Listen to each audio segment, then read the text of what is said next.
பிரதமர் மோடி தலைமையில் மத்திய அமைச்சரவை கூட்டம் இன்று நடைபெறவுள்ளது.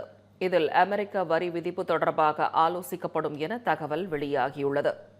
அமெரிக்காவில் இறக்குமதி செய்யப்படும் இந்திய பொருட்களுக்கு 25% வரி விதிக்கப்படுவதாக ஏற்கனவே அறிவித்திருந்த நிலையில் அதை 50% உயர்த்தி அமெரிக்க அதிபர் ட்ரம்ப் அறிவித்தார்.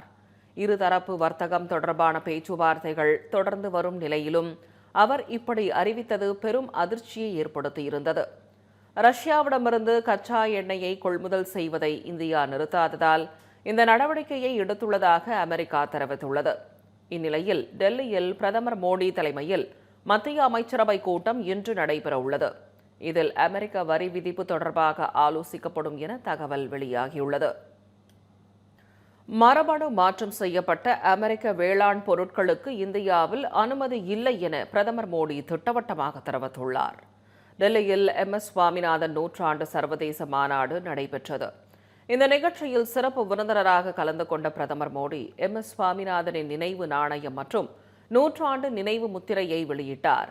பின்னர் நிகழ்ச்சியில் பேசிய பிரதமர் மோடி, பேராசிரியர் சுவாமிநாதன் ஒரு சிறந்த விஞ்ஞானி, பாரத தாயின் உண்மையான மகன் என புகழாரம் சூட்டினார். அறிவியல் கண்டுபிடிப்புகளால் விவசாய துறையில் புரட்சியை ஏற்படுத்திய சுவாமிநாதன் பாரத தாயின் ரத்தினம் என தெரிவித்தார். விவசாயிகள் நலனே இந்தியாவின் முதல் முன்னுரிமை என கூறிய அவர், விவசாயிகள் மீனவர்கள் நலன் சார்ந்த விவகாரங்களில் இந்தியா ஒருபோதும் சமரசம் செய்யாது என குறிப்பிட்டார். வர்த்தக ஒப்பந்தத்தில் வேளாண் துறையை சேர்க்க அமெரிக்க நிர்பந்திக்கும் நிலையில் பிரதமர் மோடி இவ்வாறு தெரிவித்துள்ளார்.